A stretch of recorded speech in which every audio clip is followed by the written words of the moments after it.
performances, the true color of South Africa, It was fabulous. Wow. Yeah. And we had nice time, and we had jazz performance. I wish I performed as well, but we still have our day in June. So we were launching, Mamtina was launching her first book yesterday, the first storytelling book. So it was awesome and fabulous. And there's a child born of the first book. There's another book coming. So I'm hoping Global Sunday is going to feature her very soon so that you can hear more about the book itself. That's fantastic. Yes. Well, my week, it was an easier week for me. Normally, I'm very, very overloaded with things. But this week was an easier week, and I was able to get a lot done, which is really nice. We have actually been able to move forward in major ways with our programs in Latvia. I'm not Latvia. That is one of our programs, but in Japan and in Zagreb, Croatia.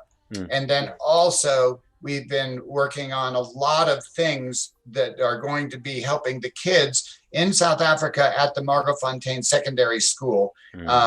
We have a lot of stuff that got accomplished this week. So when I don't get a lot of phone calls and things that take me off track and I have an easier week, I get more done.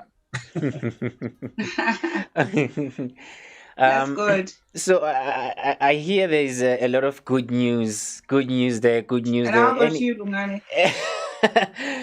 Actually, I remember I was very busy. I was doing a lot of works, and I think there's a point where I had to work like 24 hours without sleep. And it wasn't a good idea.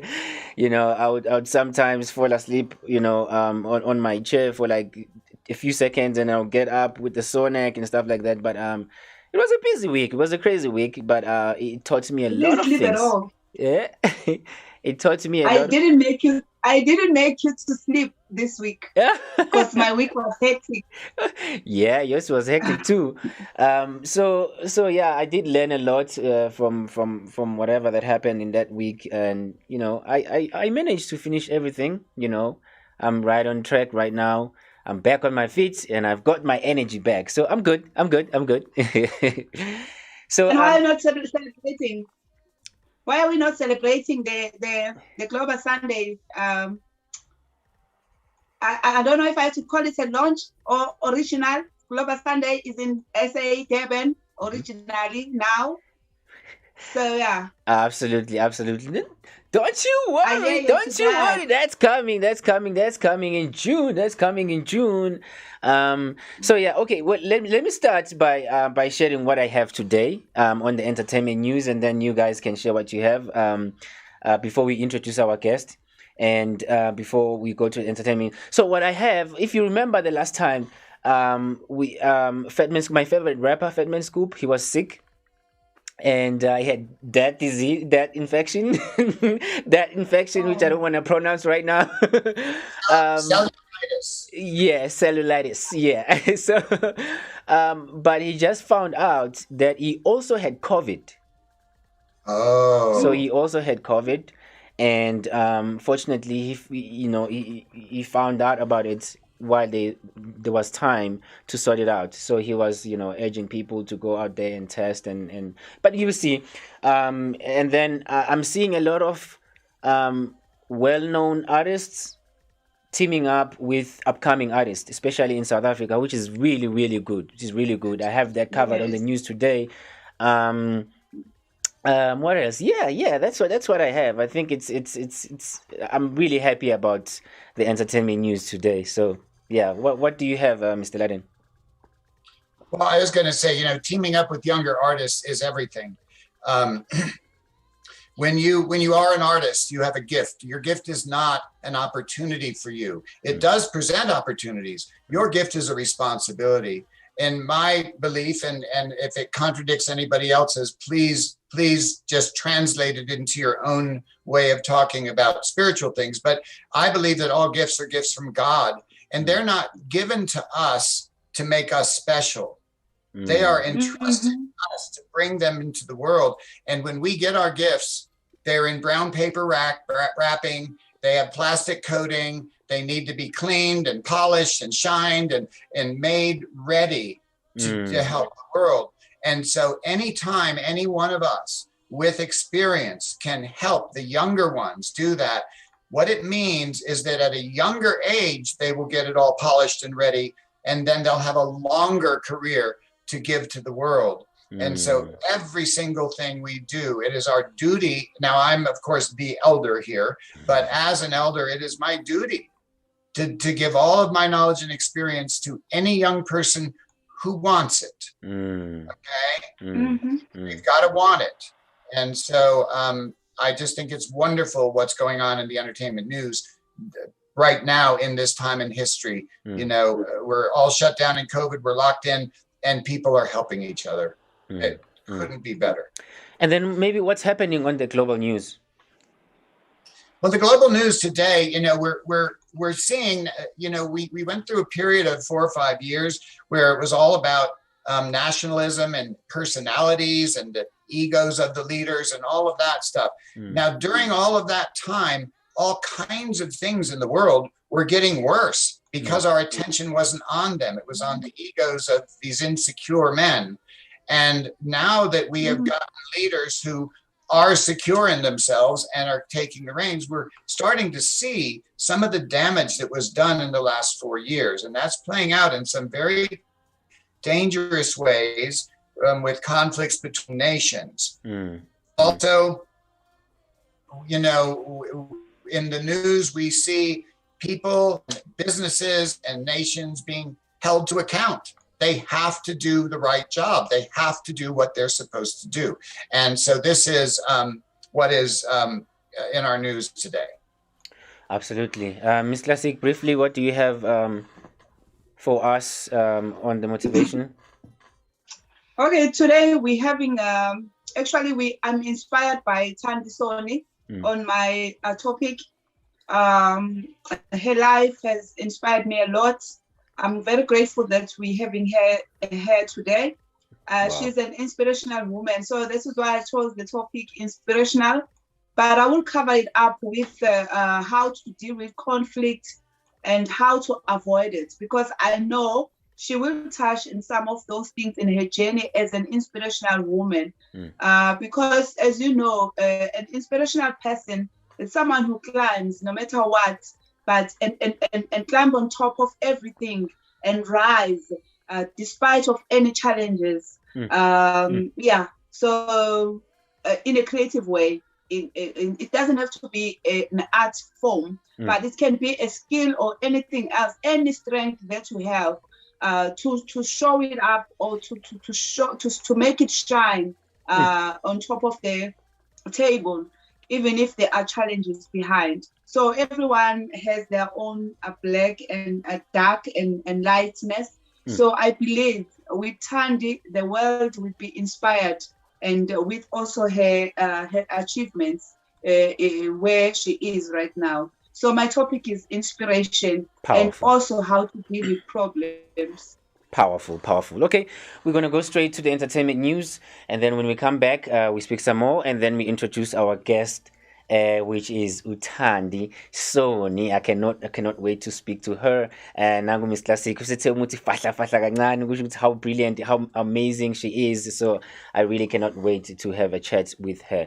Lungani Gwala, aka Chocolate Kid Leo. Let me take you through what's going on the entertainment news, and then when you come back, we're gonna have some more fun. Cheers.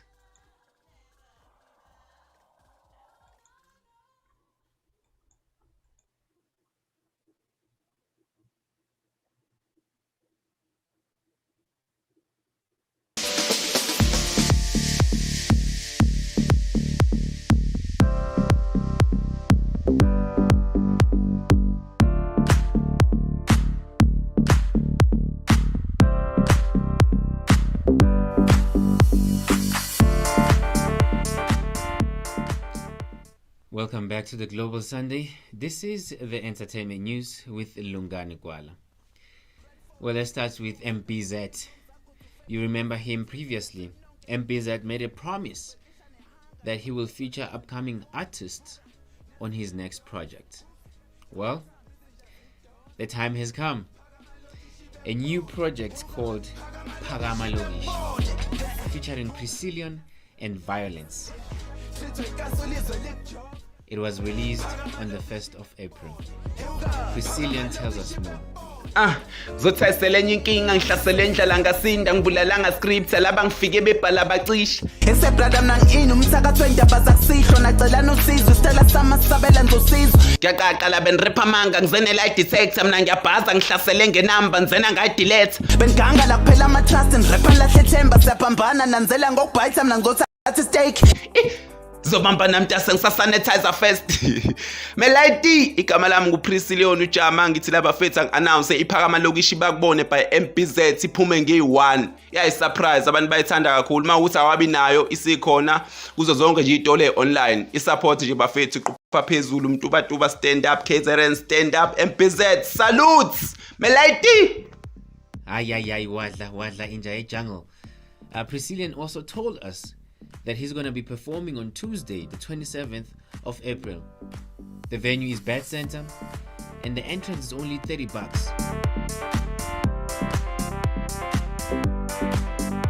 If you want to see Priscillion on stage, I would really urge you to go and see the event. It's only $30 at the door. Zobe kukhona Musicaholic, Sean G, Ogologo, and many more. Now we have good news for you. My favorite rapper Fatman Scoop has just given us updates on what's happening in his life. And now he just found out Tuguti he had also COVID-19. Let's hear from him. What's up, y'all? This is Fatman Scoop. Little update on me. For those who were concerned about me, trying to figure out what was going on, because I was telling everybody I was under the weather. I was here at Chilton Medical Center in New Jersey in the COVID unit. I was battling COVID. I was in the hospital for 5 days. You can say whatever you want. COVID ain't real. I'm here to tell you COVID is definitely real. I had it twice. I had it in 2019. I was one of the first people to bring it here to America probably because I was in China. We didn't even know what it was. And also, I got it this April. It's real, and it will put you on your ass. I was definitely 48 hours. If I waited another 48 hours, it'd have been a wrap, man. It'd have been over. I want to shout out my nurse in the emergency room, Devin. He gave me the understanding that I was going to be all right immediately. I learned a lot while I was in the hospital. I'm definitely afraid of needles, definitely afraid. But I faced my fears during the hospital visit, and now I could just take a needle like it ain't nothing. I could take an IV, a blood test, nothing. I just had to trick my mind that it's just a pinch. And I did, man. So I beat that. That was a good thing. Again, I'm not telling you to take the vaccine. That's your own personal thing. That you do what you got to do. I'm going to make my own decision when it's time for me to make my own decision. They told me right now that I have both COVIDs in my system, so me taking the vaccine don't even make sense because there's more in my body in terms of antibodies than what they would give you anyway. But the vaccine, all that, that's your own decision you got to make. I just want to thank Chilton and 5 West. And if anybody there sees this, I love y'all. Peace. Fatman Scoop, sir, we have you in our prayers. We wish you all the best and we wish you well. Moving on, Ziyega Production and Diverse TV. Let the game begin. Faces of Z Models. The competition is starting end of this April.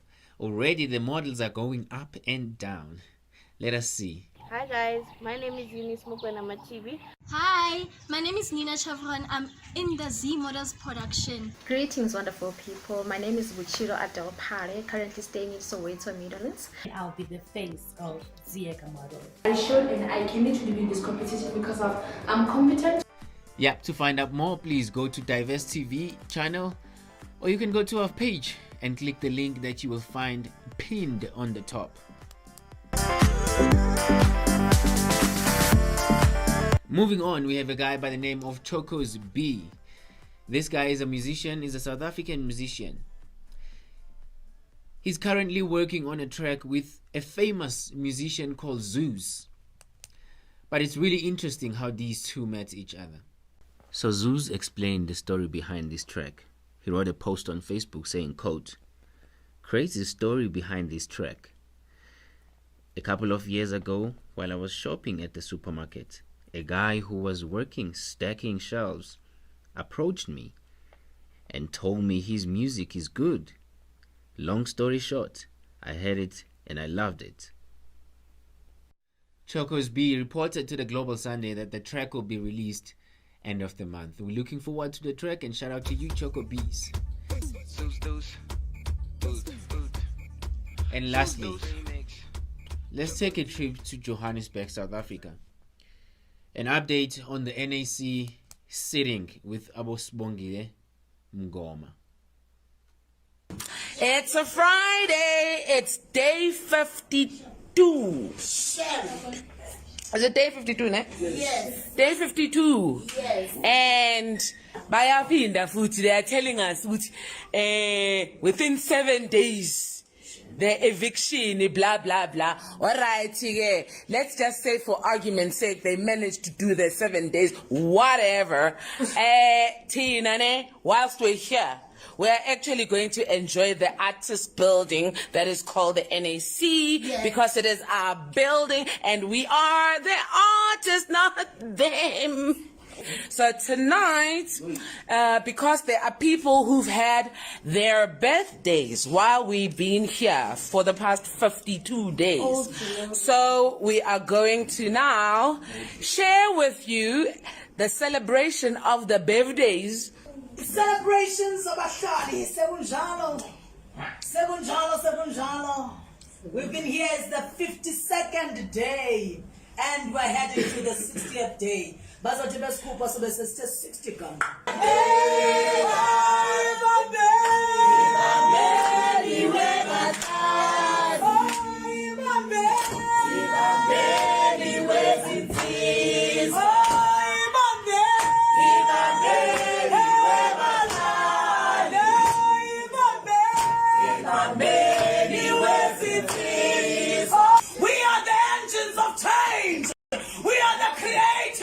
Today we celebrate the 52 days sitting at the National Arts Council.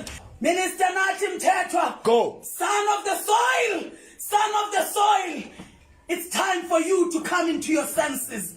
Repent and come to the artists and come and learn about the value chain of the arts, or move aside. It's time to step aside if you are not able to come on board and listen to the grievances and listen to the change that we need in this country. You know, it's a blessing in disguise that these people didn't come for 52 days. They even gave us an ample time to produce a docu. And the documentary is flighting on Sunday at 10 o'clock, channel 157, Iti Bahlali Base NAC. The docu is about what's been happening here from day one. So if you're out there and you're watching this live, share it. Please share it wide. Sifuna Uguti, the whole of South Africa, the whole of Africa, and the whole world to see that we are not here to play. What we are here to do is to get information and to sort out a couple of things and untie a couple of knots. And while we are untying those knots, they will wait for us. So these scare tactics are not going to work on us. So as soon as they understand that, we will all be in a good place.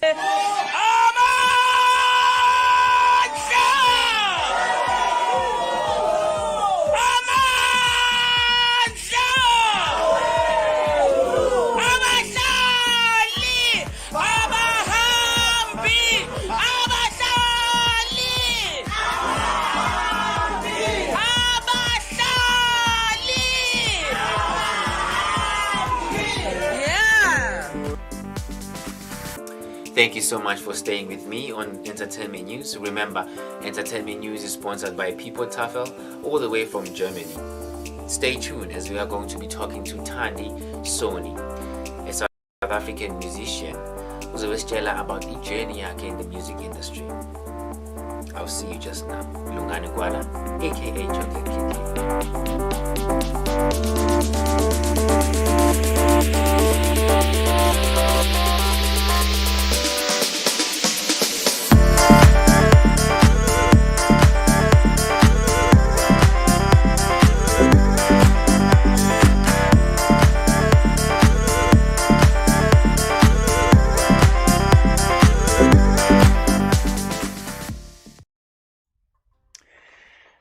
Yes, everyone. That was the entertainment news. I mean, there's a lot of things going on.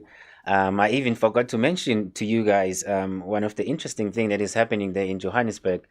They are actually celebrating their birthdays there, where they are sitting in, and it's really sad because there's a lot of parents there.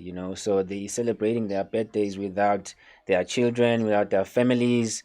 It's really sad. But the good thing though is that they got enough time to do a documentary on that sit in at NAC. So the documentary is being released tonight, or today probably. So that's really amazing. I have a question.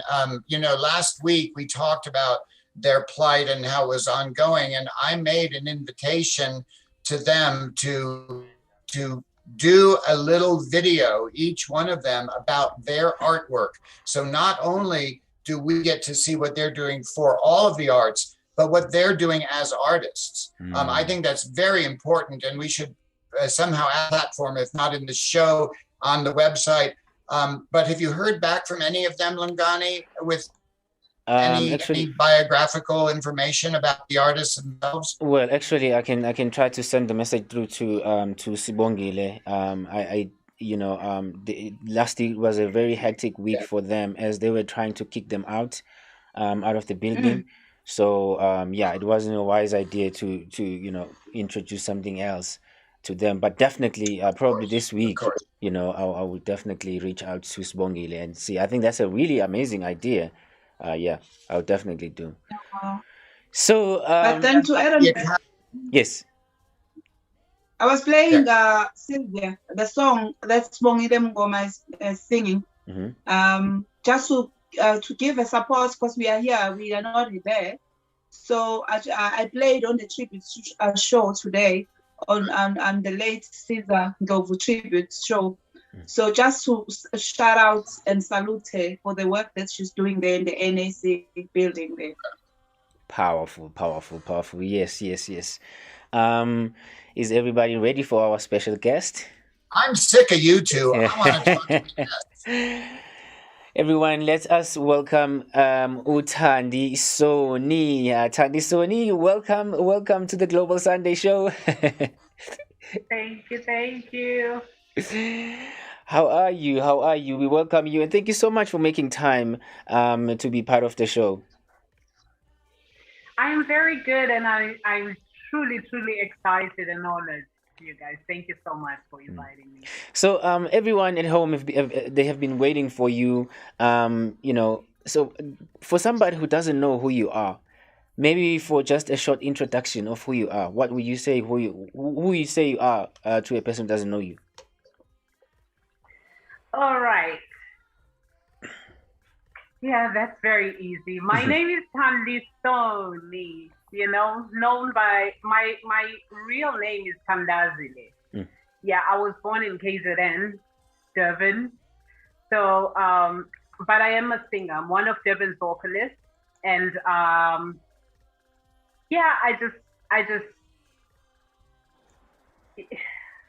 it's a lot. But I am a vocalist from Durban that has lived overseas all her working life. But for those that don't know me, I'm a singer. I'm a singer who loves God. I'm that singer who loves God. I sing with meaning every time I have to sing. So I'm that singer that tells a story, because I can't tell you really before this who I was. I'm just going to tell you about now.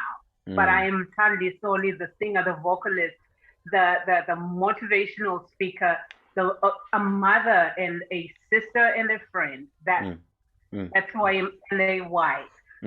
So wonderful man. Beautiful, beautiful. So what can people Amen to that. what can people expect from you today? What are you going to be touching on today? When actually this right here, this is being here on the Global Summit is totally different from all interviews that I've had, because this is, since I'm a world citizen, this touches all the parts of the world that I've been. So this, I've been sending messages to all my friends, like, please don't miss this. I'm having a chance here to actually even say hi to those people who shared their culture with me when I was in China, when I was in America, when I was in Holland, when I was wherever that, life allowed me to be. I just, this show specifically, I was excited because it is giving me that chance to actually say hi to my friends from all over the world, and to say thank you for allowing me to be part of your culture during the time when I was in your country. Beautiful, beautiful. That is Sis Thandi Soni. We're going to be talking to her shortly. But before we go to the news, anybody from my colleagues want to say anything to Thandi? You guys have been talking and talking. You've opened a chat room on your own. So I don't know if you still have anything to say to each other, but just for the sake of people who are watching who do not know what you guys have been talking about. Yes. So I can say one word. Go ahead, Ms. I can say one word. I can say one word about Thandi, but I'm sure there's a lot they'll know about from her today, globally. But there's only one quote I can say to them about her. Life is like a book. That is Thandi's life. Some chapters sad, some happy, and some exciting. But if you never turn the page, you will never know what the next chapter is. So just stay tuned and be with us. You'll know more about Thandi is. Powerful. Mr. Laden? I wanted to say a beautiful book. That is from her book. She is the beautiful book you can ever read. Okay, so when is it come out? We need you to write a book. Obviously. But I've been told that many a time. I've done it. It's hell, but it's worth it. But I wanted to say something about what you said, and the reason that we were able to just fall into absolute conversation. When you are a touring artist, I started traveling on my own when I was 14, and I have been on every continent on earth. I do have friends everywhere. And when I don't travel to places, then those friendships suffer. You know what I mean? You feel, it's not like for most people when they're in their hometown, that's where all their friends are and their family. But for us, we are citizens of the world.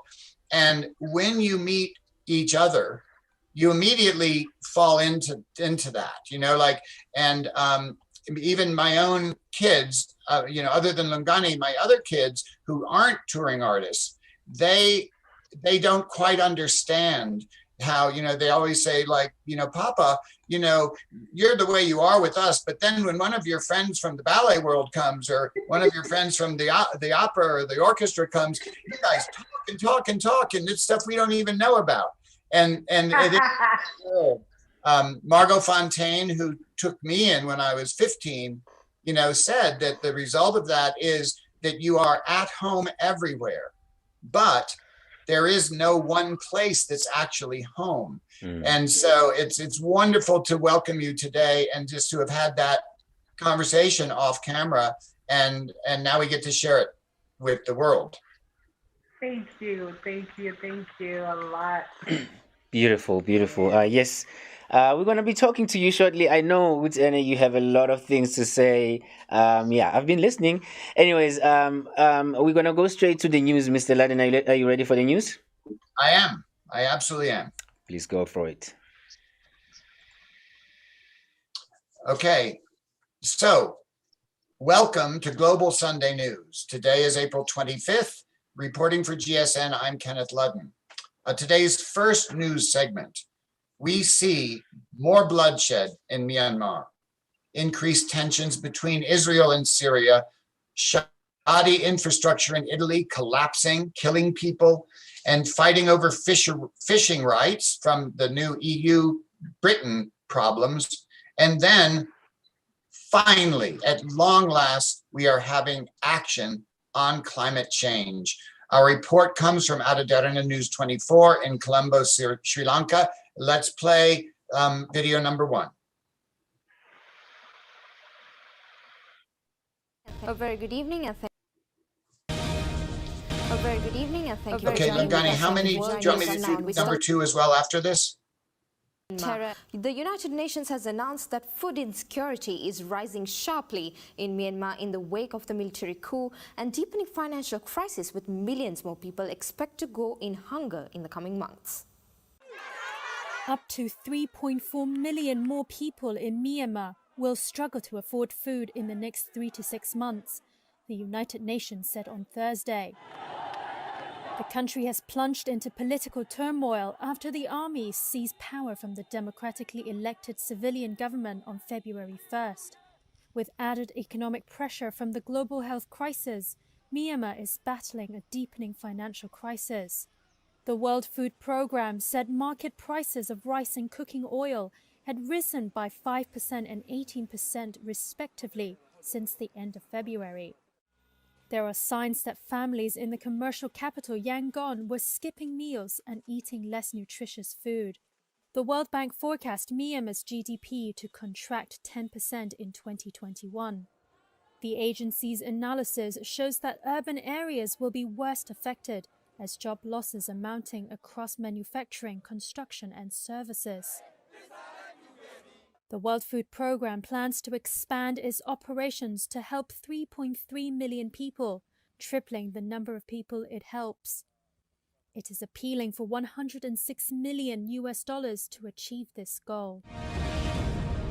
Tensions were high between Israel and Syria after the Israeli military said a Syrian missile exploded in southern Israel in an incident that triggered warning sirens near the secretive Dimona nuclear reactor.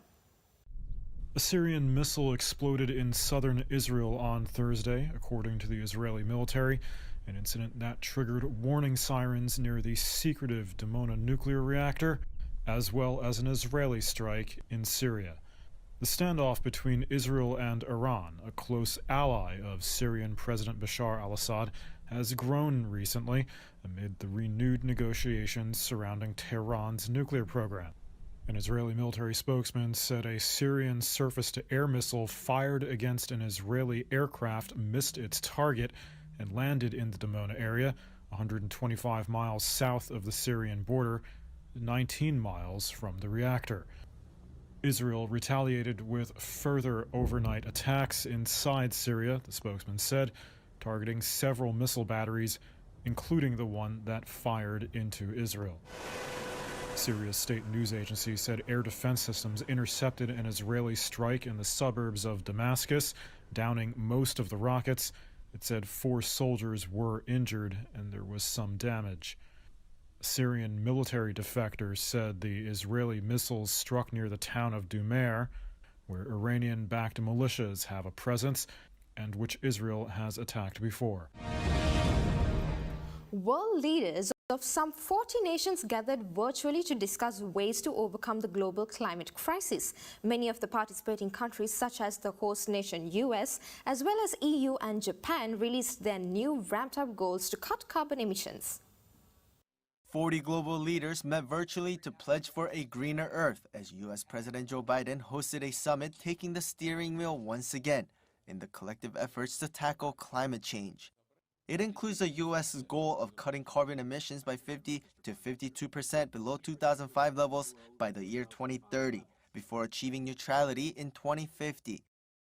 This is a rate which is even more aggressive than the country's previous goal during the Obama administration. The European Union said it will cut the emissions by 55% below levels seen in 1990 by the year 2030.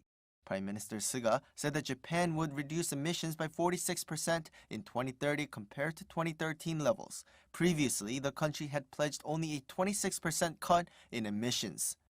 In addition, financial commitments were made by the UK and other countries, including the US Green Climate Fund, which will be providing financial support for developing countries dealing with the mounting environmental impact. But the leaders of India and China, two of the world's biggest emitters, made no new commitments. Other special guests praised the motivation of the world leaders, including the Pope, who made a short appearance after delivering his Earth Day speech separately. The next major climate meeting for global leaders has been set in November, when they will meet for the 2021 United Nations Climate Change Conference in Glasgow.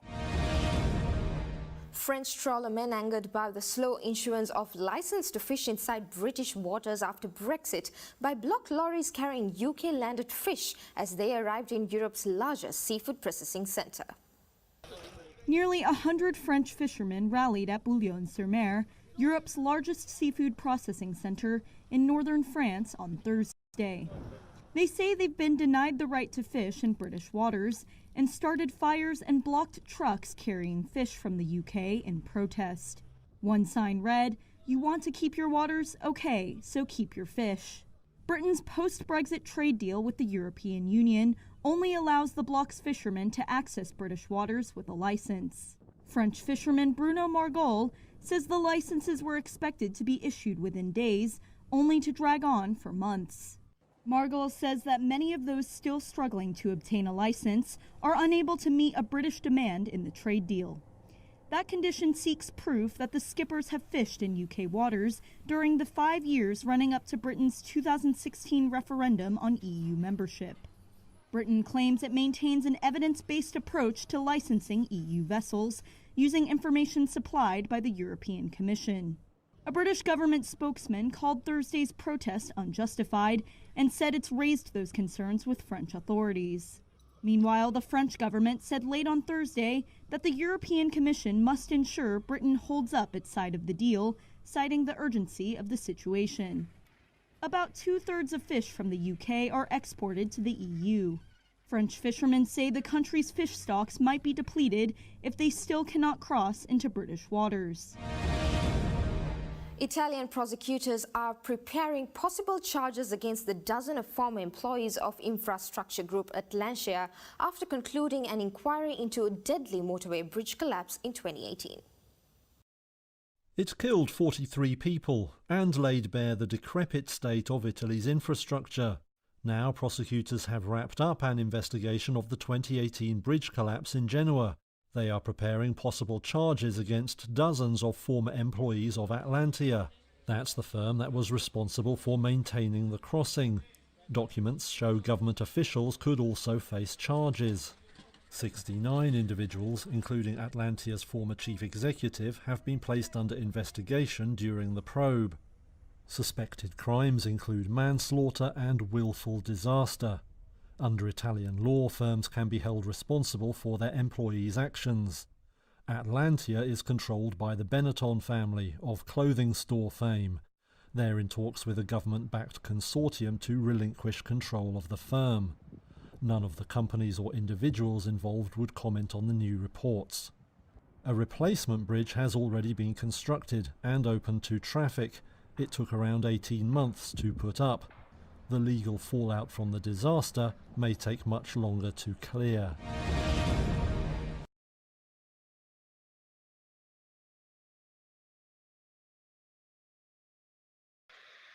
New travel restrictions.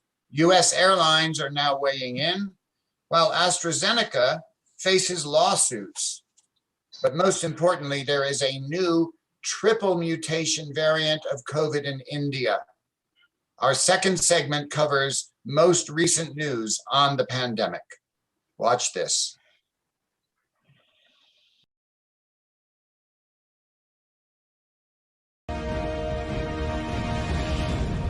Welcome back. French Prime Minister Jean Castex confirmed that domestic travel restrictions will be lifted on the 3rd of May and that secondary schools will reopen on the same day. The first steps taken towards the country exiting its new COVID-19 lockdown. For more on this, we have Aditya World News special correspondent Chaitanya Dharmaratna, who joins us now from Normandy in France. Chaitanya?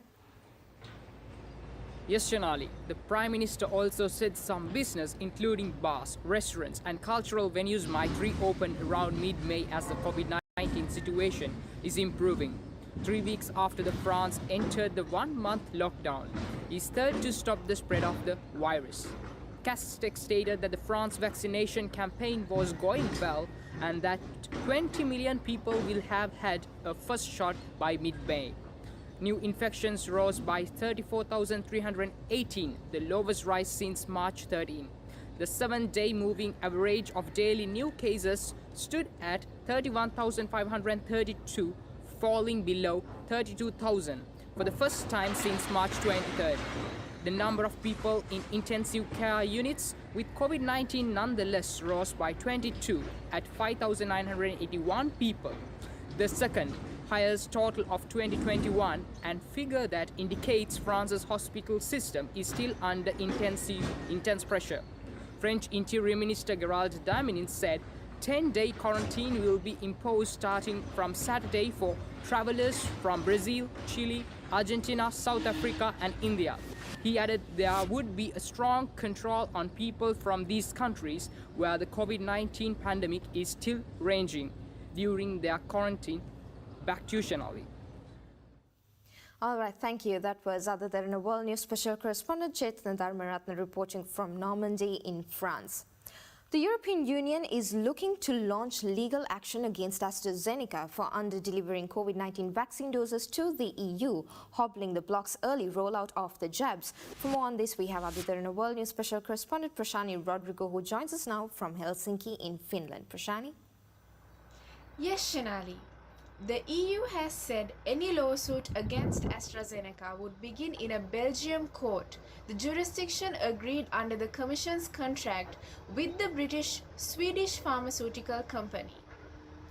A Commission spokesman announced that no decision has yet been taken and added that AstraZeneca is not delivering the number of doses which have been agreed upon in the contract, which is one of the reasons why the bloc regulator chose to keep their options open together with member states to take any further steps. One EU diplomat said that the Commission wants EU member states, which also had a role in negotiating the vaccine contracts, for the bloc to back the lawsuit, while also mentioning that it is a sensitive procedure and further damaging trust in the vaccine would be harmful. However, not all member states are in agreement on taking the company to court, stressing that their aim was simply to have AstraZeneca deliver the doses it had promised in its contract. AstraZeneca has so far delivered just 31 million of the 120 million doses it had promised. It has warned it will likewise provide just 70 million of 180 million more meant to be delivered over the rest of this year. Back to you, Shanali. All right, thank you. That was Aditya World News special correspondent Prashani Rodrigo reporting from Helsinki in Finland. U.S. carriers American Airlines and Southwest Airlines signaled slower cash burn and pointed to a rebound in summer bookings as accelerating COVID-19 vaccinations make more people confident about traveling again. There's a recovery on the horizon for the airline industry. At least that's the view from two top U.S. airlines Thursday. American Airlines saw its first quarter net loss nearly cut in half from a year ago as rising vaccination rates lead to a pickup in air travel in recent weeks. CEO Doug Parker in a statement said he sees signs of continued recovery in demand. And on a conference call with investors, company executives said they expect to see corporate travel start to return beginning in the summer. With demand expected to pick up and armed with government loans, American said it canceled furlough warnings to 13,000 of its employees. Southwest Airlines also provided quarterly results with a splash of optimism. The discount carrier said it sees the making of an, quote, optimistic summer as domestic leisure travel ticket sales rise steadily each week. It's so confident that it says it is adding flights and expects its total capacity over the next few months to likely be just 15% below where it was in 2019. And it expects to stop losing money on flights, known in the industry as the daily cash burn, by June. India has recorded more than 310,000 new COVID-19 infections, the most any country has seen in a single day since the start of the pandemic. Some experts say a new triple mutated variant identified in the country could be behind the devastating second wave. India has set the world's highest single-day tally of COVID-19 infections amid its storm-like second wave of the pandemic. According to the country's health ministry, nearly 315,000 new daily cases were reported on Thursday. The record surge comes as India identified a new triple mutant COVID-19 variant. The Times of India on Thursday reported the discovery of the new variant in Bengal, the second variant to be identified after a double mutant strain was first reported weeks ago. According to scientists, the so-called Bengal strain may be more infectious than the original, impacting immune response and preventing antibodies produced by other strains or even vaccinations from protecting people against this variant. Experts have attributed the recent spike to this mutated version of the virus, but more research is yet to be conducted to validate the assumptions. India's new daily high exceeds the previous record set by the United States in January at over 307,000 cases. With the record surge, India has now a total of more than 15.9 million cases, the second highest in the world following the US. Thursday's death toll also hit new highs, jumping by more than 2,000 in 24 hours, reaching almost 185,000 deaths in total. The rapid spike in infections has led to a severe health crisis, with hospitals running out of ICU beds as well as oxygen.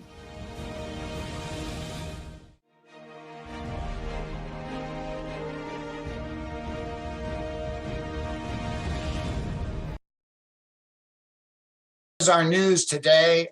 We must be vigilant. We must pay attention. Back to you, Langani.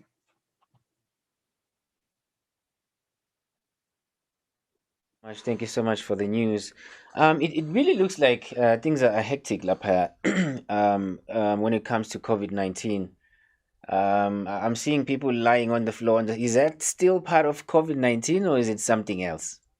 No, that is still very much part of it. And this is what happened is, once the second wave started to ease off and there were vaccines available, but not yet given to people widely, everybody relaxed. And then they thought everything was going to be all right. And now this third wave is even worse than any of the other two. And the biggest problem is not the fact, it's horrible that it's worse, but the fact is that these new variants are finding ways around the treatments. They're finding ways around even the vaccines. The more we spread this disease foolishly, the more it can adapt. And now the fact that there is a triple mutant, what that means is you have the first one and then it mutates. That's when we had the London one and the South African one. Then there was a second variation on that. That took place in Brazil and also in place in America. Now there is a third mutation. What this means is that vaccines are created to have the body fight against it, to recognize like the outer shell of the virus, so it rejects it. These mutant strains are changing the outer shell, so it gets past how we fight it. The first and second mutations, those were so similar to it that the vaccines were effective. Now this third mutation, and it's coming at a time when there aren't enough supplies, there's not enough oxygen, there's not enough beds. Already last week, remember, we were reporting that they had 2 and 3 people in a bed in the ICU in India. So it's a very bad situation. Yeah, we have to go to our guest. We are shutting head out. Welcome back, Sis Thandi. I think everyone is waiting to know more about you. And the wise idea is to just get straight to getting to know you more. and asking questions. I've got very interesting questions that I would like to know about you. But maybe let's start here. You mentioned that you do music. Now, Yep. for how long have you been doing music? How long have you been doing music? I started singing professionally to actually get paid for it in 1989. Mm, mm, mm, So up until now, mm, I'm still singing. And there was a time where I wanted to quit because I wasn't sure if it was the right path, you mm, know. mm, But I was this. There's something that Mr. Larden said. Once you recognize a talent within you, you may try other things as well, but it would always remind you that it's there. And it reminded me that it was there, and I had to go back, mm. And when I went back, I had some challenges again, and I wanted to quit, but I didn't quit, even though I was losing my voice because of stress and I was afraid of the audience. But I'm grateful that I stayed, and I've matured in this field and in the craft itself, because I was trying to give up because I didn't know who I was. But the moment I understood exactly who I was as Thandi and as a singer, as a performer, as an entertainer, I was like, oh, there you are. That's when I actually knew who I was, and I enjoyed singing. Mm. So I'm still singing. Mm. I've been traveling the world, started working overseas for 21 years, Mm. Mm. with this singing. Mm. Miss Classic, did you have a similar experience now, since you are an artist, you are a singer? Did you, because I know some people, they start something and then it doesn't work for them, and they start something else and it doesn't work for them, but which obviously it leads to my second question, in which maybe Miss Classic also can try to balance this before Sis Thandi I answer. They how do you know that this is for me? How do you know that, okay, now this is my talent? I'm not gonna go and try to be a swimmer. I'm not gonna try and be a vehicle drifter or be a stripper. This is my talent. This is music, is what I love and what is made for me. How do you get to that point? How did you know that this is yours? Is that for me or Thandi? Your sound is you can try to go first quickly, Miss Classic, but it sounds like you have some sound issues. Please go for it, ma'am. Okay, Miss Classic is just looking at us. So yes, please go for it, Sis Thandi. Yes. Oh, so your question is, how do you know that this is me? This is for me. Yes. I can live through this. Mm. Actually, it's like I said before, I almost like I did quit the show that I was doing back in San Francisco. I resigned, and I wanted to come back to South Africa because I wasn't sure that this was me. But that's where the problem was with me. I wanted to see myself in the talent, not the talent in me. Or I think my problem was trying to let people understand me instead of understanding what I was doing. So that confusion between me trying to sell myself instead of selling what I was doing kind of brought this confusion, and it almost made me quit. But then after quitting the first time, and then the second time, I left America, came back to South Africa. But when I got here, I met this producer who said, come on, let's go to the studio. It was so easy for me to say yes. That's when I realized that, I cannot hide from this. But I had to change the way I looked at it.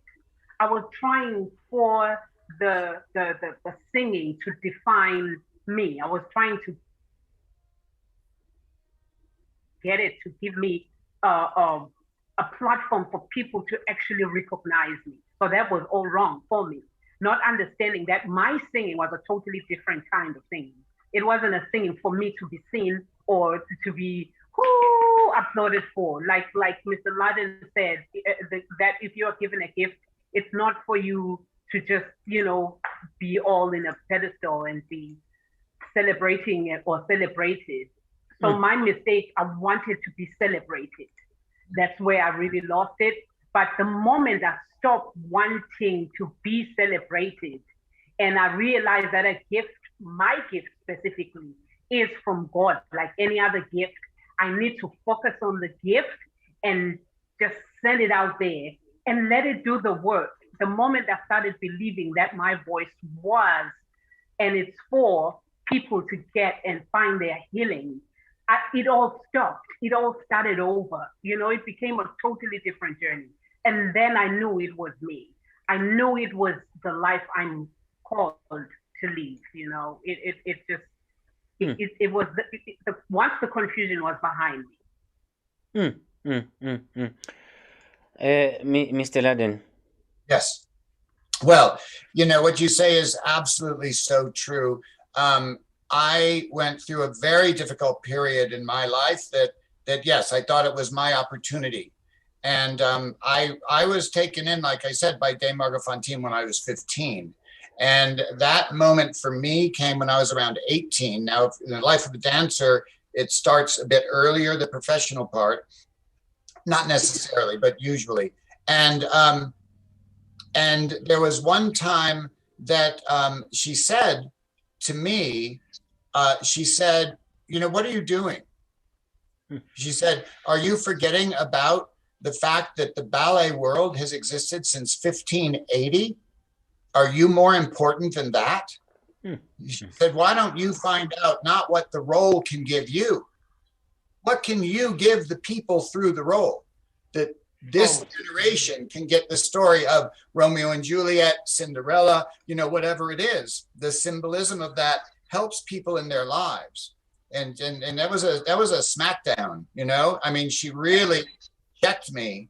And then there was another time that Rudolph had left his socks in the sink and it was flooding, and he was in the studio and rehearsing, and so was I. And she called me and had me go fix the socks. And I said, why should I do it? He's in rehearsal too. And she said, oh, that's right. That's right. You and Rudolph are exactly the same, and what he is giving to the world is the same as what you are, and it's just as easy for him to sacrifice. And I'm like, oh, okay, I'll go get the socks. But yes, you're absolutely right. We do not do this for the acclaim. In fact, and I suspect it's true for you and Miss Classic and Lungani as well, once you get through that transition and you're doing it to use your gift to help the world, the acclaim kind of almost feels uncomfortable. You're happy that people are happy, but it almost is like, okay, finish clapping. I want to do, I want to give more. I want to, you know what I mean? I don't know.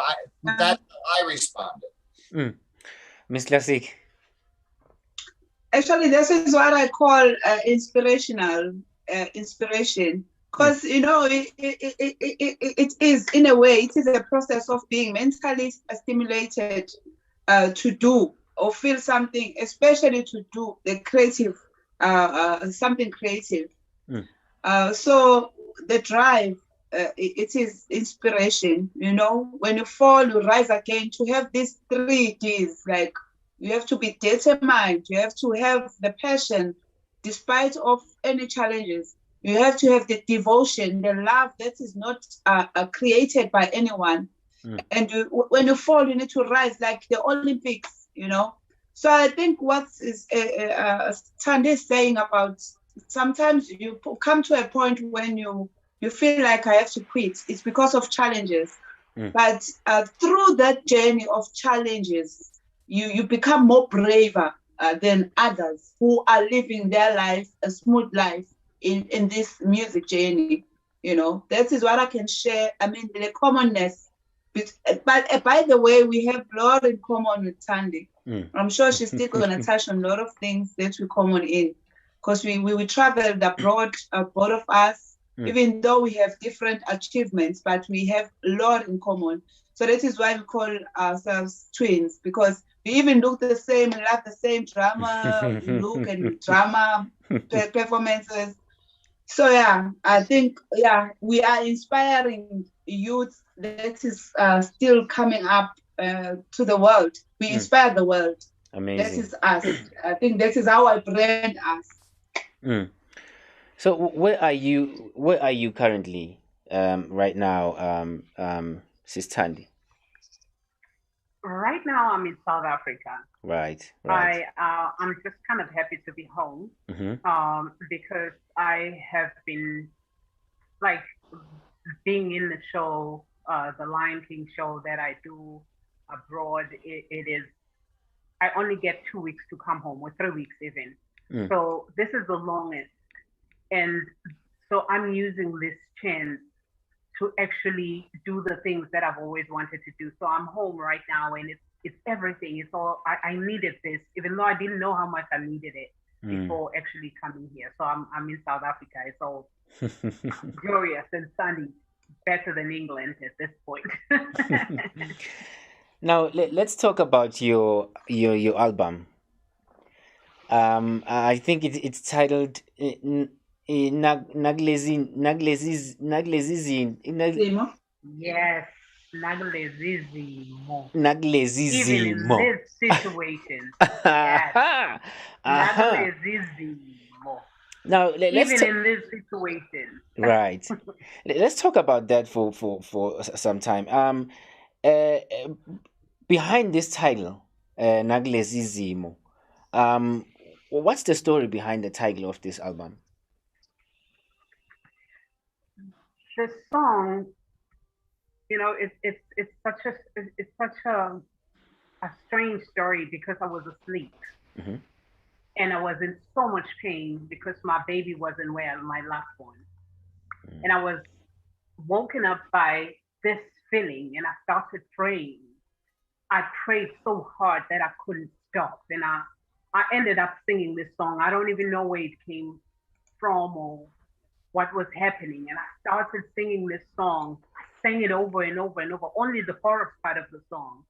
And I kept on singing it. And I felt like I ran out of words to say while I was praying, but the song was a continuation of my prayer. And I just couldn't stop. I stayed up all night because my baby was not well and I wasn't near him to hold him, to tell him that everything was all right.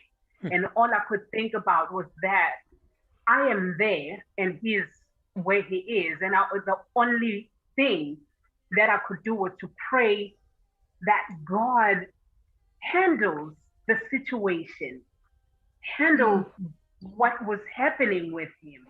And that's when I find I was consoled by this song. And then I just decided that I just want to continue writing it, not just the chorus that I was singing during prayer. I just continued writing the song because throughout that week I was in prayer, and all I needed to do was to stay in that moment because it was so comforting. And it felt like as I was comforted by the feeling and by the prayers that were just pouring out of my mouth and the tears out of my, just, it felt like things were being fixed where my son was. So this song came about because I was a mother in pain and I was so far away. The only thing I could say was, Lord, even in this situation, you are still. Powerful. Mr. Ladin, as a person who is a parent, do you relate to this kind of situation? No, I relate to it so much. I just, it's bringing me back, in my heavy touring years, and the babies were young, and you're not there, but you have to be there somehow. And just that I know that prayer, it's it's not something you're doing, it's something you are. You are the prayer. And at those moments, so many revelations have come, so many visions that are in, like yours came in song. I was doing a piece once that called Death That Takes a Holiday, and I was playing the part of death. And I remember my older daughter of the two girls used to sit in the studio and watch. And when we rehearsed at one point, I'm there with my lady love, and she's at her dressing table, and she picks up a mirror and looks in the mirror, and I'm standing behind her, and she doesn't see anybody in the mirror. And that's how she knows that I'm deaf and not the apparition. And my daughter used to pick up the mirror when, and like when I talked to her on the phone, she'd say, I'm looking in my mirror and I'm seeing you when I was there. And so that mirror became something. And so I would just, think, okay, what I'm doing and what I'm praying and what I want for my kids to have, let it come to them through the mirror, through what they're seeing around them in life. And then I've had the same thing with Lungani. We don't normally talk about this, but Lungani became a child of mine when he was just 15, and he was touring. He was facing all of those things, and he was in the commercial world. And from Broadway and Miss Classic, the commercial world is not as much of a family as the fine art world. They are competitors. It's as a friend of mine, Rita Moreno, says, that it's a bunch of hungry hogs at a trough that doesn't have enough food. That's what Hollywood and Broadway and all those things are. The artists are trying to stay alive, and the culture is so. And Lungani was going through those things, and he was in China. He was having to deal with predatory directors and producers, and he was having to deal with even the arts, the NAC and applications and things like that. And I wanted to just appear between him and his foe and obliterate him, but I couldn't. And so yes, I know very well, and I'm sorry, Lungani, I to bring our personal lives into this level, but parenting is so important. It teaches you so much about God. Yeah, we're a living story. Miss Classic. I'm glad that came out. The journey that we traveled together, because the world is seeing Lungani now hosting the show. They don't know that you are the light. You're just shining above the challenges that you started from. As they say, the success is not a final. Where we are right now is not a final, and failure is not a fatal. It is the courage to continue that counts. So as we continue to inspire the world, that counts. That shows our bravery, and our life is a lesson to all the nations of the world. That's all I can say. Powerful. That is powerful. I think I'm gonna ask one more question. It's not the last question actually. And then I don't know if Miss Classic, you'd like to give your motivation quickly after this question, which is I think it was gonna be the last question, but now because it's gonna relate even more if I ask it now, because you're talking about challenges and how you what you come across when you are growing, when you are chasing your goals and stuff like that. But how do you deal with challenges? What do you tell yourself? What do you look for that will keep you going? What do you seek that will inspire you? This question is for you, Sis Thandi. Yeah, Lungani, what I can tell you, what I always tell my kids, I have children all over the world. What I always tell myself, what I tell my siblings is that whenever you face challenges, The moment you look at them and you see them as challenges, you're defeated. The moment you look at your challenges and you think of yourself as a shoe, a black shoe, let me just pick a school shoe. Opo, Vane. You just think of yourself as that shoe, and you think of your challenges or whatever things that you're encountering that are not so good in your life at that specific time. You just think a brush.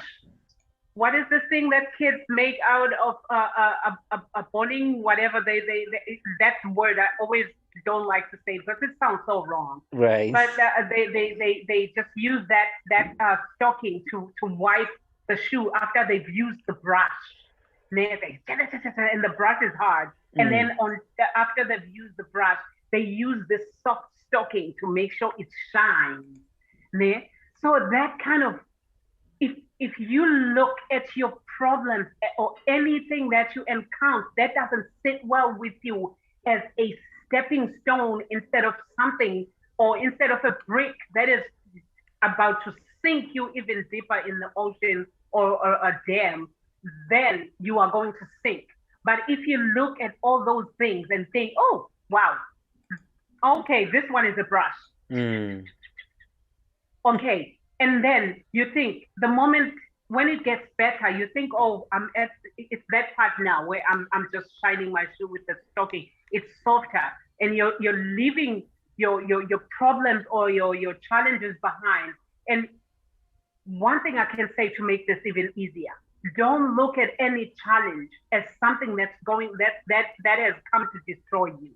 No challenge comes to us to destroy us, but it actually comes to shape us, to make us, to mold us. So it's a decision that you have to make that I'm being molded through pain. I'm pressing on. Or a decision that you make and start mourning and feeling sorry for yourself. The moment you feel sorry for yourself, you lose time and you start defining yourself with those challenges, by those challenges. Don't look at challenges as challenges. Yeah. Wow, powerful. Miss Classic. Actually, challenges are the beginning of consciousness, because without them, you won't be conscious and you won't want to climb or look for other paths that can make you a better person. You know, when you are at home, comfortable, sitting, getting everything at home, as being spoiled, you won't be able to take a chance to go and further your studies, or even look for greener pastures, because you're getting everything for free and you are spoiled. You're getting everything, luxury life.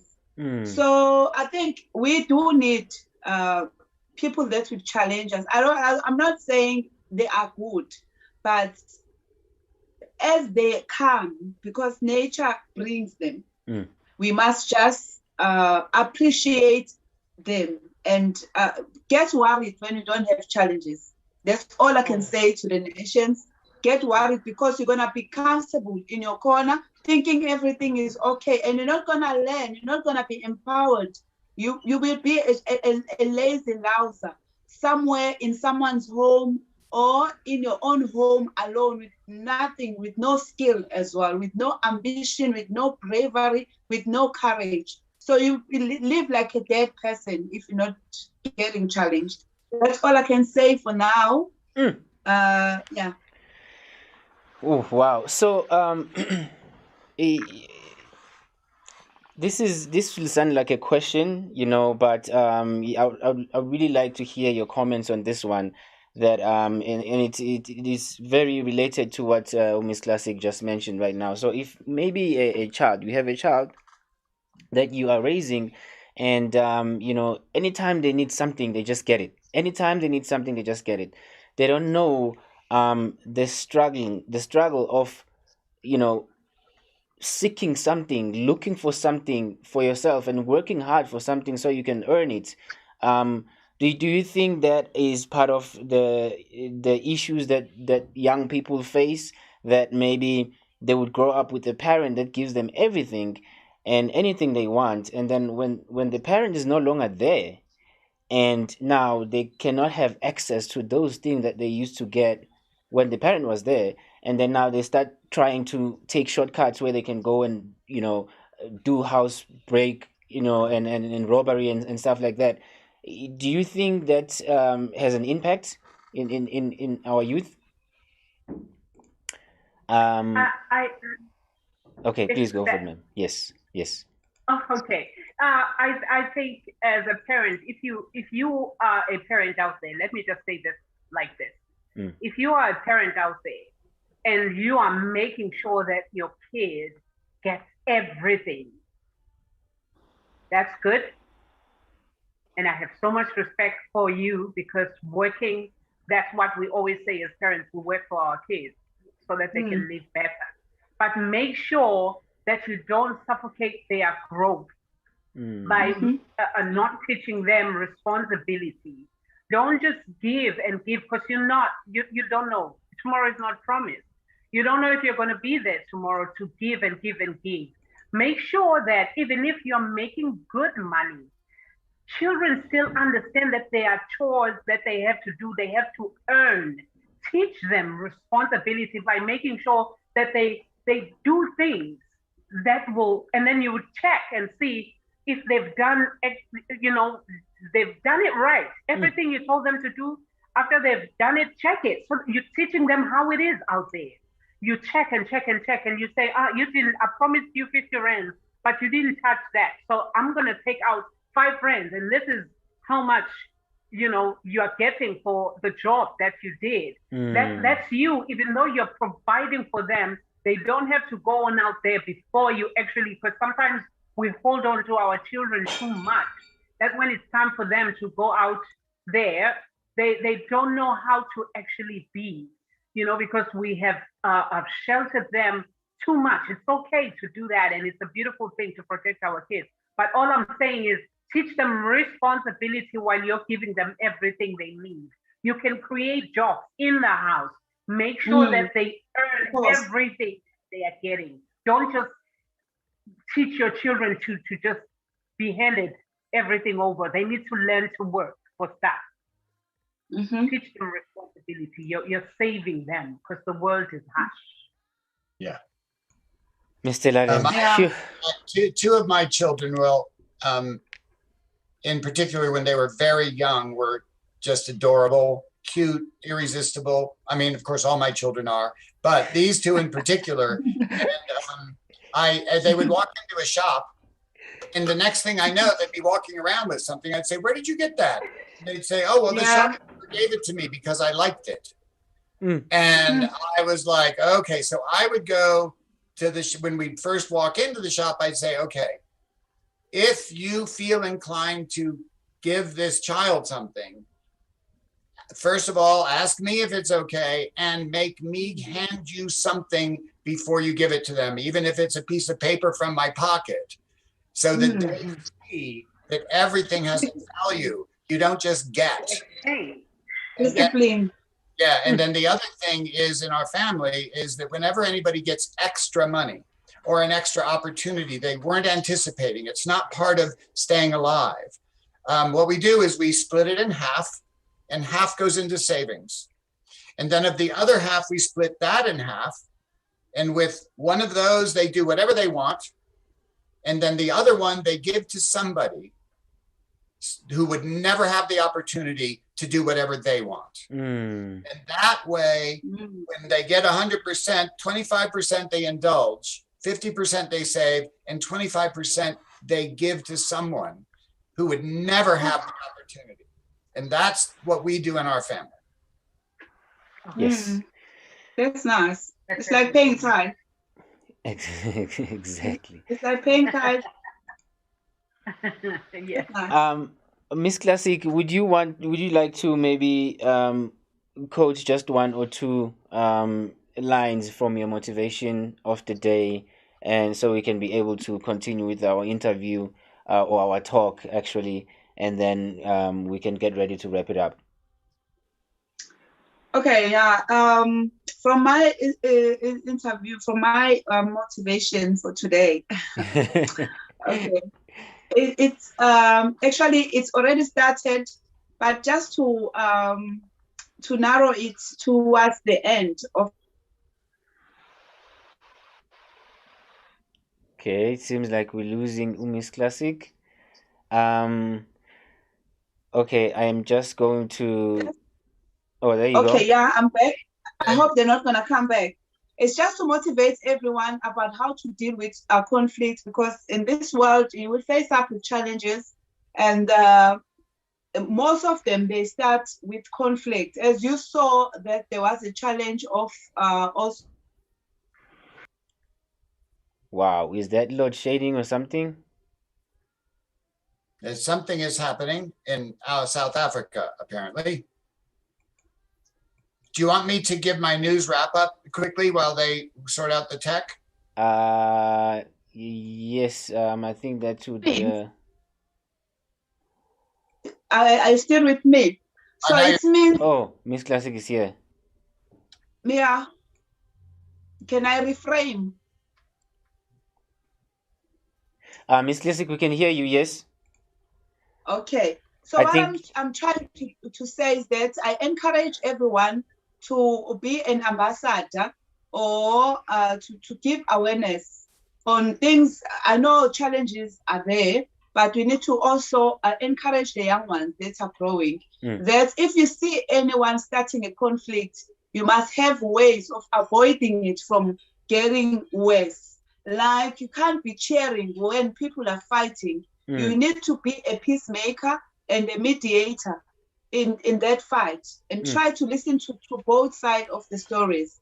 And we as nations, or especially young ones, we must encourage the young kids that we are grooming in our families and in schools, especially teachers, the ways of dealing with the conflict, so that we can have lesser challenges and lesser suicidal kids. People that means we're not going to have our leaders. So the ways to avoid conflicts is to not to talk back when people are starting to talk things that you are not in favor of, and also to just walk away and leave those people to fight or to argue. And also how to deal with that conflict or a challenge that you are facing. You need to talk about it with someone who's old or an adult. You must talk about it. Find someone to report to, whether it's at home or at school or in the university. Find someone to talk to, even if it's a mentor or a friend, if you have a disagreement with someone. Or recognize the differences as well. Because as we are human beings, we don't like the same things. I might like maroon and you might like orange. But if I say this dress is maroon and you're saying it's red, that will cause a conflict on its own. So we must be able to identify the differences. We don't like the same things, you know? And also to stop the problem or the conflict or the challenge that people are facing before it can get worse. So those are the two key things that I would like you to take home today from the Global Sunday. The ways to deal with the problem and the ways to avoid it before it can happen. And I hope we're going to be peacemakers of the world and share this news with the whole world. Yeah, that's it from me. Thank you, Ms. Classic. Let's take a break. Let's take a quick break so we can check how is Thandi doing. We'll be right back. Just let me say let me just focus a little bit to people who are watching at home, because I'm sure right now they feel like sebevalelwe ngaphandle. I'm still with you. I'm still here, guys. I'm still with you. Lungani, aka Chocolate Kid Leo, your boy. I'm here. We're just gonna take a quick break. I believe and I hope you are enjoying the conversation that we're having with Ms. Classic, Mr. Ken Laden, and our special guest Enamhlanje, Thandi Soni. She has shared so many beautiful things. But we'll take a short break and then we come back and we will talk some more. We'll try and wrap it up because we have like almost 15 minutes to wrap up the show. But quickly, let me just say hello to Ulebza, ati Molweni. Hello Lebza, ati Ulushia, powerful, and ati Uzulu Pavarotti. I love you, Thandi Soni. We so proud of you in SA. Ati Luno Market, my word. Welcome, guys. Hi, I am present. Yes. We can see you. When I come back, I will send some more shout out to people who are watching. Please drop me a comment below. Let me know what you heard and what you think about this discussion. Let's take a break and then we come back. Lungani Kwala. This is the Global Sunday. You are watching Global Sundays. Nikki, Kadi, we need to start the meeting. Kadi, you can't be eating through the meeting. You'll be farting soon. Stop laughing, Nick. It's not fun. Kadi. Very funny. Hold on. I'm about to think. I'm about to get some. Are you gonna seasoning for the shit because back? Yes, Nikki, I am. Please click on the button on your phone there, the corner. There's a button there. Click on my phone on the bottom. Can you tell those people are making noise, Kadi? Hey, I'm on live, so don't say nothing crazy. It's no bottom. It's just a keypad and the screen, and I see y'all. There's no way there's a button, Nick, at the corner. You need to add 6-9. The meeting needs to start. This guy is eating my time. It's no bottom, y'all. Pause, but it's no bottom on my thing. There's a plus sign there. Look there. You see. There's no way. I'm not stupid. I can't tell you something that I know is not there. You know. Please, guys, let's be serious. Time, Nick. Y'all, I can't even unblock somebody. I don't know how to work this shit, okay? So why are you shouting at me? I'm trying to help you now. What do you see in front of you on the screen? Literally, the only thing I see is like where I can type and comment. It says comment, and then under it is my keypad. Ask, because we need 6-9. Ask someone. And you know damn well these hoodlums don't know shit. Okay, you add yourself. There's a plus sign. Add 6-9. We need to talk now, Nikki. Please, we don't have time. Find it out yourself. I don't have time, guys. You celebrities. I don't know how you living, but Cardi B, please come back, please. I don't have time. At 8, I should be out here. Come sit down. Stop doing what you're doing. Ooh. Stop being a kid, Cardi, and tell me where you're coming from. What were you doing? Because we don't have time. We need to finish now. What were you doing when you left the meeting? We can't hear you, Nikki. You mute yourself. So I found my teaching powder. What? Because one of these motherfuckers probably threw it away. But we're going to try Obey. Because Obey kind of got the sick. It's not really the same type of spice with my mango. Sorry? What are you talking about?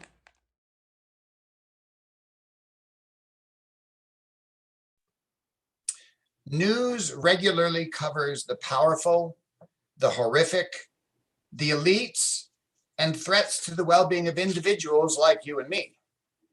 Listening to the news, and I must say presenting the news each week, as it is my job, would lead us to have a dim outlook on the world and to feel powerless. You know what? We're wrong. In the world, there is a collective force with far more participants than governments, organized groups, more vast and far-reaching than any military or intelligence agency, and anonymous people who have changed the lives of every living being for the better. They are called charities and nonprofits. To form such a group, one must have a clearly stated mission.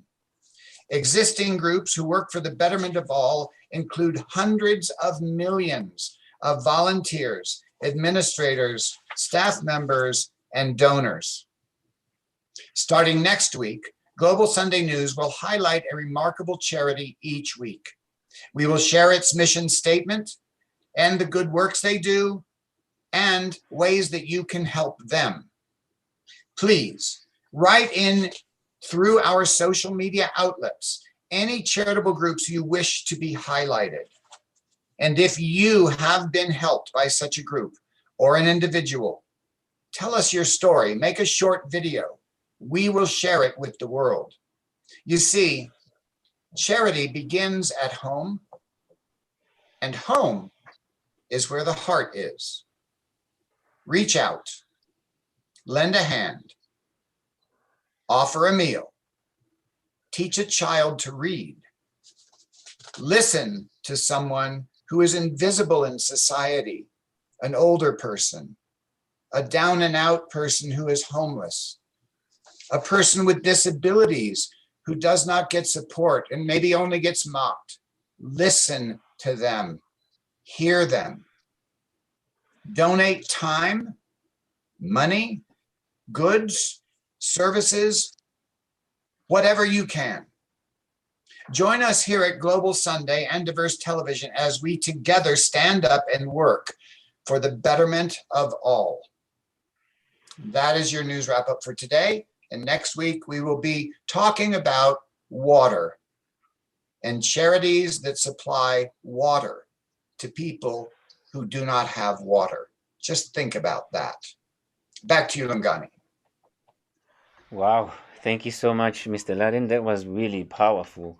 I think that's a beginning of something huge right there. Because I know there are people out there who want to do a change in different communities, and yeah, that's really powerful. But let's check up on our guest and see what Ilaitia Tolagala, and I think she's out of electricity. But welcome back, Sis Thandi. We can see you. That looks lovely, by the way. Yes, we see the light. We can see the lights. Yeah, wow. Okay, no. You look beautiful. That's really beautiful. It's like you're shooting a music video. Yes. Wow. Dun, dun, dun.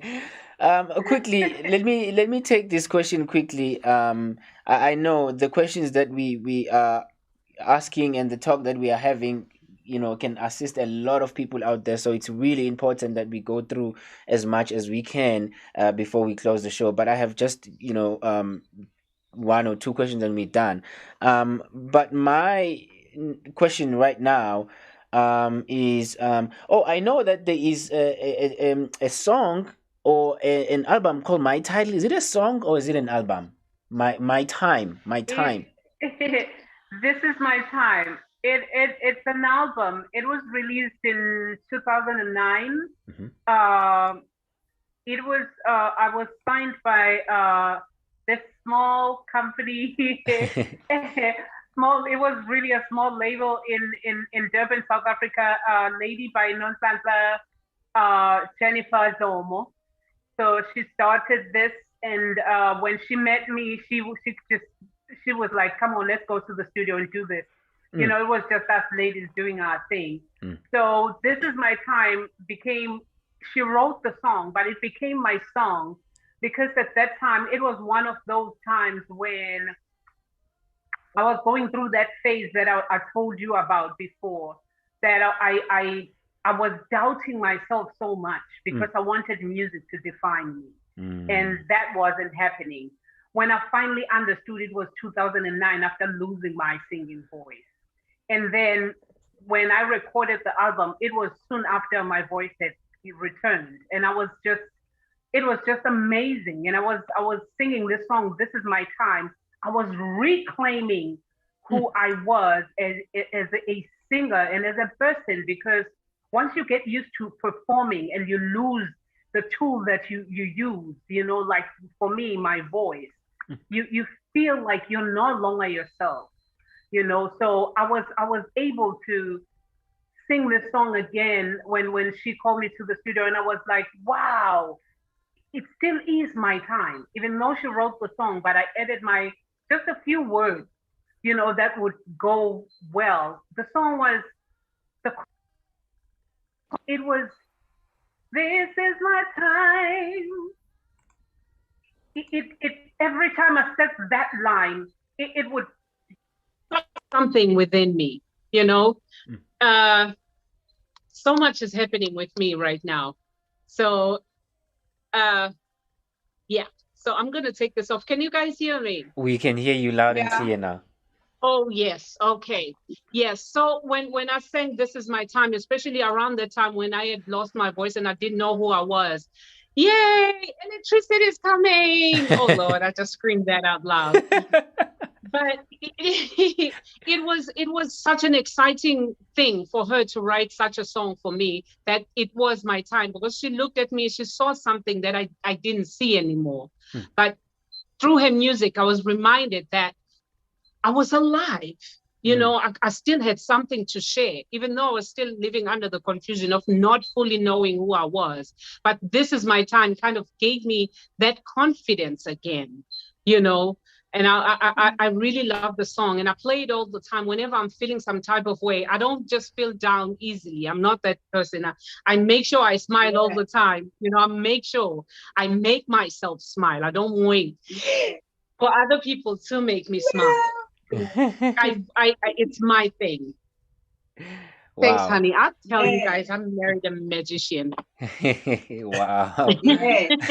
Thank you. So "This Is My Time" means a lot to me. It brought me back. It's a song that brought me back after losing my voice. I left London because I couldn't sing anymore. And then getting to South Africa, a few months down the line, my voice came back. And the song was just that, for me. It was that gate back to the music industry. Any comments? Yeah. Lungani, you remember we did celebrate Mam Domo, Mam Domo, Notanta Domo, when she passed away. Yes. That's the Mam Domo she's talking about. Diva's mom. Wow, powerful. So we yes, are I remember a family few of weeks the ago. Global Sunday. Powerful. Okay. Wow. That's powerful. Yeah, so that's Diva's mom, and she's also Thandi's mom, and she's our mom. Thandi Domo was there to all of us. Mother of the nation. Powerful. Yes. You remember we did pay a tribute to Thandi to her when she passed away here in the Global Sunday. So we salute her for the great work she did. Yes. So and I was hoping you're singing for us. What happened? That I was singing here. Oh, just one line. Actually, I thought you were still gonna go. You were gonna give us more, and then you got interrupted somehow. But I think it I'm would not be gonna lovely. sing "This Is My Time" though, because I might mess up the lyrics. It's been kind of a while. I don't want to say something wrong. I still want to respect and be afraid of her as I was when she was still alive. So I can sing something for you guys quick, just 1 or 2 lines. Absolutely, the stage is yours. Let me introduce you. Normally, when people are performing live on Global Sunday, I just do a special introduction. Global Sunday with Lungani Koala, aka Chocolate Kid Leo. We have our special guest Thandi Soni, and she is about to perform in 3, 2, 1. Take over, Sis Thandi. Thank you. All right. Okay, that has moved. I don't usually do that. I don't want to disappoint Lungani after all that introduction. I'm making sure nothing is there. Okay. I am just a prayer away. Call my name with your heart, and I'll heed every word you say. When you cry at night, I'll wipe your tears away. Just pray for my love. I'll be there right away.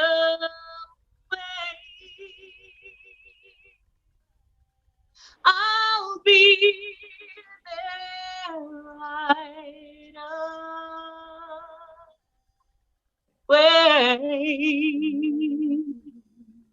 That's a Yolanda Adams song. I really like that song.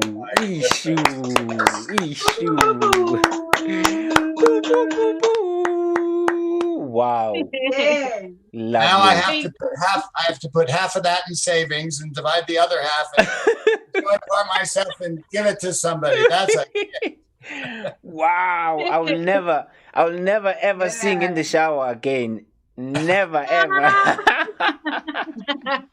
Well, then I have to thank you doubly, Thandi. This is beautiful. Wow. Hey, look, you got to sing for us with that voice, man. Sing something. We'll buy and support. Just sing something. That voice, I heard it. You know what? They always laugh at me at home because I sing all the time when I'm in the shower, but I never sing when I'm outside the bathroom. So yeah, that's where my talent ends. It ends in the bathroom. That's how far I could go. I have to say that his singing did make it the international circuit once. We were having a board meeting for the Educational Trust in England, and we had people from all over the world on Zoom, and he was in the shower singing at the top of his lungs, and the entire board was hearing it live from Ghani in the shower. They're still talking about it. I think I think I'm gonna move to the next question. I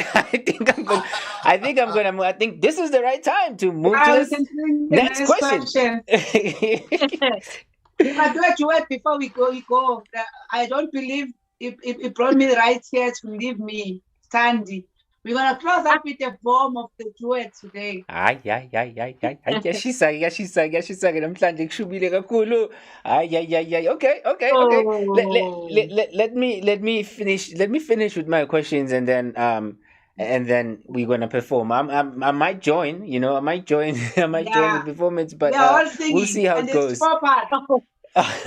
We'll see how it goes. Now, Sis Thandi, my almost last question. Not sure. Now there's obviously other musicians out there. What makes your music or your work different to the other works out there? What makes it outstanding? Lungani, there's something that I believe we all have. Singers, people who work at mines, people who work in hospitals, teachers, all of us have something special. And the moment we realize that it is not just special for us to know that there is something special about each and every one of us. And once you have that willingness to share how special your gift is, and then you understand that your gift came from a very special place, and that you were selected specifically for your gift, for that gift, and you know that it's not for you. It has, like I said before, it was hard for me to understand why I was giving the voice. For me to understand that my singing is different took me to be lost. And then when I didn't care about myself, I didn't care about the world, when I was mad and angry at anything and everything, the only thing that had me going, or the only thing I had respect for, was the song in me. So that kind of showed me that there was something special about this singing of mine. And then I started believing that if my singing could bring me back from the gutter where I was to the highest of places, then I should go on out there and sing to the world, because someone else is going to hear my voice and find their way back to their calling. So I just don't sing. I may be singing, there's a miracle in store. I may be singing Whitney's song. I may be singing, all the songs, because I do covers as well. But I don't just sing. I sing for people to find themselves. I sing for them to listen. So I always say that I'm no different, I'm no special. But what I do it with that intention of finding a place from anyone who's listening. I don't just sing for me because I have a voice. No, it's not about my voice anymore. I've grown past that stage. And now I understand that it's not just about my voice being beautiful, but it's about what the voice can do. And the understanding that God gave me this voice to actually help the world out there. It helped me. He made sure that I understand that part, that you were helped by the same voice that I gave to you. And then if you go on out to the world, you're not just going to sing for money. You're not just going to sing just to be heard and be applauded for. You're just singing to heal somebody. And everything just turned. I then understood that I was singing to heal people. That makes me different, because I don't just sing because I can. I sing because I always know somebody's going to hear it and they're going to find their way back to themselves. That makes me different. Yeah. Powerful. That is powerful. Any comments from the colleagues? Well, one of the things I wanted that you reminded me of when you said that you sing for the song. I was told by my vocal coach, I sang professionally for a long time. I was told by Isaiah Lurie, I don't know if anybody knows Isaiah, God rest his soul, one of the most talented individuals in the world. Some of my fellow students were Roberta Flack and Donny Hathaway, and he taught them and all of us. And he would say, stand behind the song, never stand in front of the song. And one of the artists that I had worked with on and off for since starting in 1969 is Liza Minnelli. And Liza heard him say this, and we were talking about it once, and she said, okay, I just have a problem. I'm too big to stand behind the song. And he said, then be the song. Yes. That's what you remind me of. And we got to be the song. We got to be the prayer. We got to be the cleaning up the mess that the nurse does for this, to make somebody comfortable. We have to be the meal that we make for our kids. We have to be the encounter, because spirit is the connection. If there's no connection, there's no spirit. Spirit is the connection. And whatever our gift is that makes us be able to connect, the connection is what we must be. That is powerful. Really I'm powerful. going to take that and run. Yes. Miss Classic, do you want to add before we have to close the show? Let's say goodbye. Yeah, please. I'll say the lines of the song. Yes. Which I believe we're gonna sing it on our way out. Oh, right. You're gonna duet that song. Right. I don't believe. Thandi, you are inspirational. You are inspirational to all of us at the Global Sunday today. And I don't believe he brought you right here to leave you. Okay? I just don't believe it. And I know you are not a quitter and you don't give up. You are brave like me, and you are a very strong woman. You are a symbol of Imbogodo. When we talk about Imbogodo, we're talking about women like you. So rise and shine. And I still don't believe he brought you right here to leave you. So continue with the strength that you have, and continue to be able to overcome the little weakness that you have. I know you are very emotional, so yeah, but your strength is the most powerful light. You are a mirror, actually. Everything with you, it reflects to us as the world, and you are not even aware. So those are my last words. Continue to be a mirror to all of us and shine. Thank you so much, Miss Classic, for that. Before you respond, I know you want to respond, Sis Thandi, but let's take this last question, in which I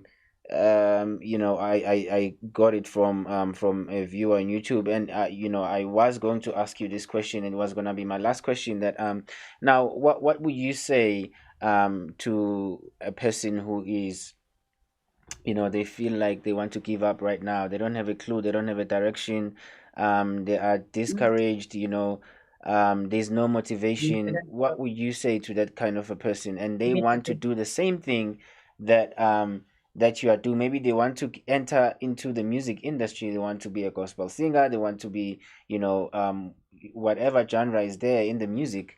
What would you say to that kind of a person?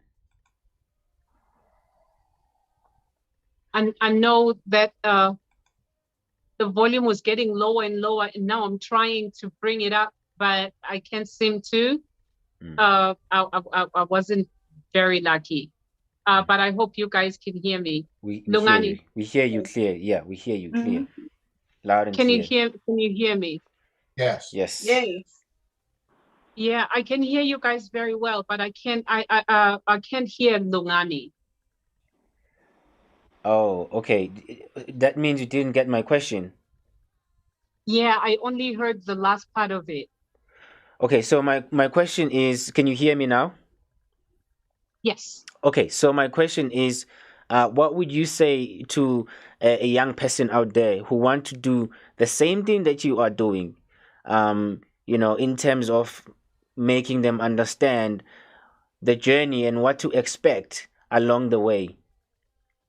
And especially somebody who feels like they want to give up right now because they feel it doesn't work. I just, first I'm going to say, if you don't give up, it is going to work. Anything that you wait for, anything that you work for, anything that you suffer for, it does come. And once you have it, you respect it. What I can say is that if you want to be in this industry, it's not, I'm not trying to scare anybody, but I'm going to tell you like it is. In this industry, you could actually see jealousy walk. You could actually see envy walk. We envy, we hate, we would go to scariest of lengths to make sure that you don't feel as good as you are. But as long as you know that no one else called you to come into this industry but your talent and the person who gave you the talent and your ambition to become something through your talent, don't let anyone tell you, no matter what they call you, they will call you things. I'm not going to be kidding you. They're going to call you things. They're going to do things to set traps for you so that you can maybe get fired or, get in trouble at work. But know one thing, the way you respond to those things, that is what's going to define if you are made for this industry or not, or you're strong enough for it. Learn to just be your friend first, because people befriend you here just for the sake of just suffocating you sometimes. It's not always the case, but always know who you are, so that when you meet those envious, those jealousy people, you don't get suffocated easily because you already know who you are. So while you are preparing to get in the industry, find yourself as well. Find your strength, because you're going to need it. The industry itself is beautiful. Music is beautiful. This performing arts industry is everything. It is beautiful. I love being on stage. I love acting. I love dancing. I love singing. But I always know that there are eyes that don't appreciate my presence wherever I am. Yes. But those eyes don't have to stop me. Mabongi said something, that we need challenges. Yes, those are your challenges. Those are your stepping stones. Those are your penina, as Hannah in the Bible. You need those to keep you on your toes, so that you stay sharp, so that you make sure you rehearse and stay strong in your craft and stay believing. Pray for your gift if you're afraid. We're all different religions that we believe in. Pray for your gift. Do something. Meditate. Make sure you are strong and connected with your gift. Because if there's a discord between you and your gift, then there's going to be a problem. Because the moment someone tells you, you were sharp or you were whatever, you were flat, and that's what you're going to see every time you sing. You're going to think you're flat because you were not sure who you were. Just know yourself. Whatever they say, and know that they're placing a stepping stone in front of you, kid. They say you're not beautiful enough to stand or lead. Know that that's a stepping stone, and say, I'm going to take my ugly self and stand in front of you with your pretty self. Just always know that those are stepping stones. Step on them. No matter how high they get, don't you let them bury you, but keep them under your feet and rise higher and higher, higher and higher. Just rise up. Rise like the wave, just rise up. Don't let anyone tell you otherwise. What a show. Powerful What a show. stepping stone. Yes. Indeed. There's something you just reminded me of. When I was very young, I met Ethel Merman. Ethel Merman, from the great Broadway diva, did not have a pretty voice. And I asked her, she said, I did her a favor, and she said, okay, now you're allowed to ask me a question because you helped me. And I asked her, how do you deal with nerves? You know, if you have stage fright. You know, I was young and I was sometimes very intimidated to be on stage. And she said, well, first of all, if somebody's sitting in the audience and they can do it better, or they're prettier, or they have a better voice, or they're not going to be sharp or flat, then why the hell did they ask me to stand here and sing? I was an ego.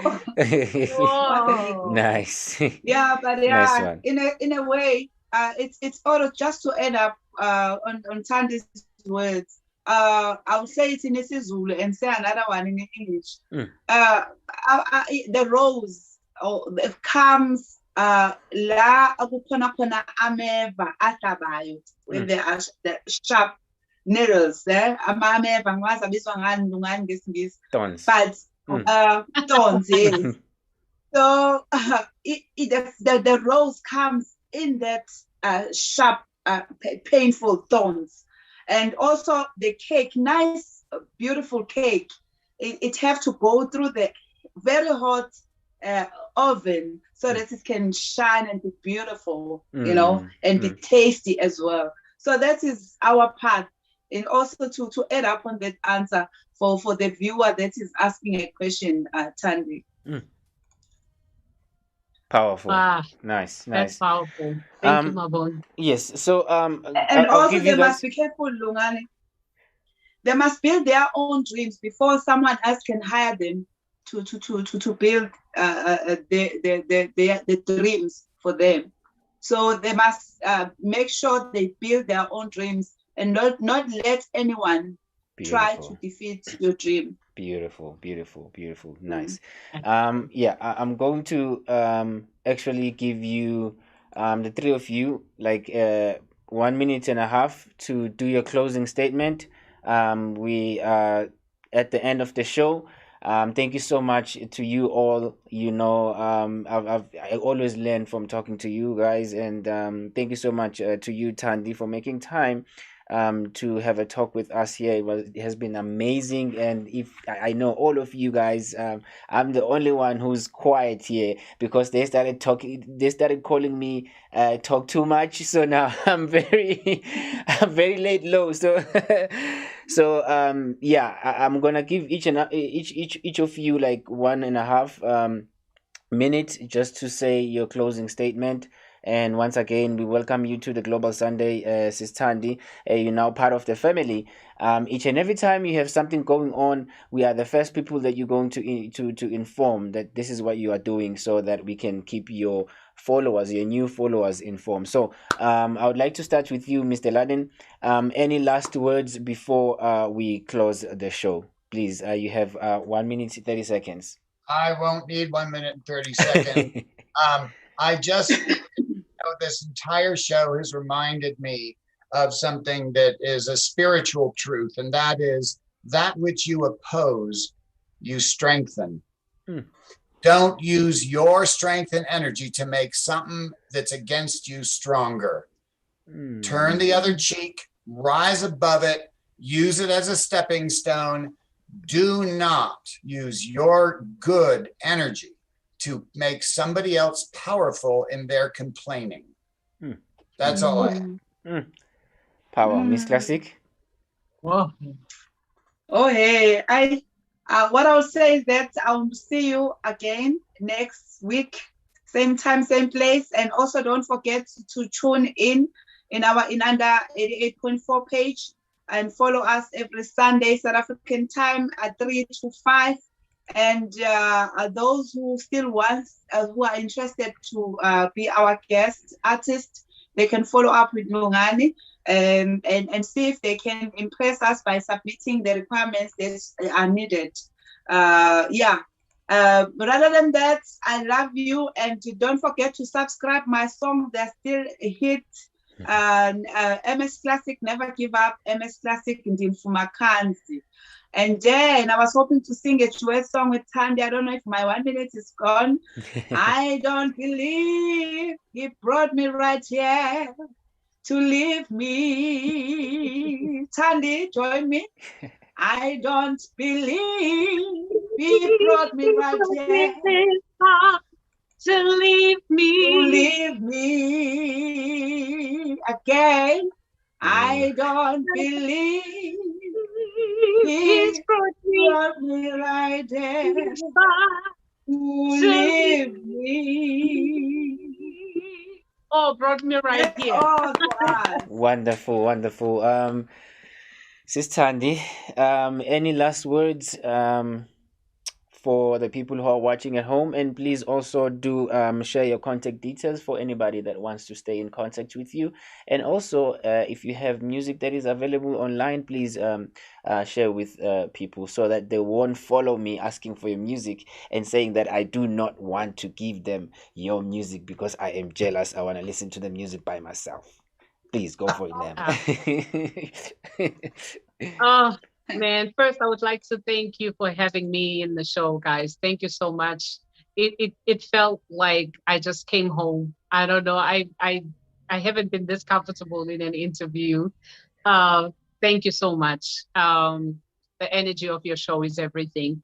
But for all your viewers and listeners, I just want to tell them that, guys, we're living in a COVID season, and this COVID season has taught us to whine again.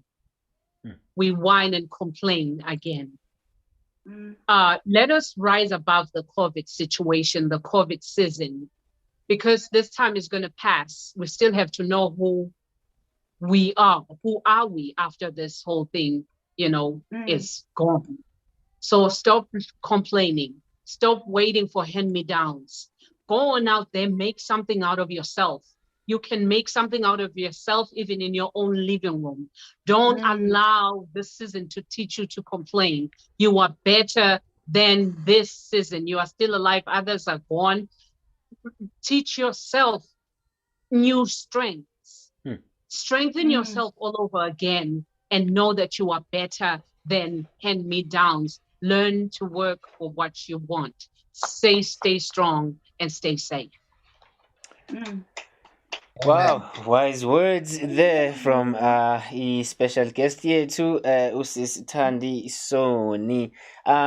Sis Thandi, if people want to get in touch with you, maybe where can they find you? Or maybe if they want to get your music, is your music available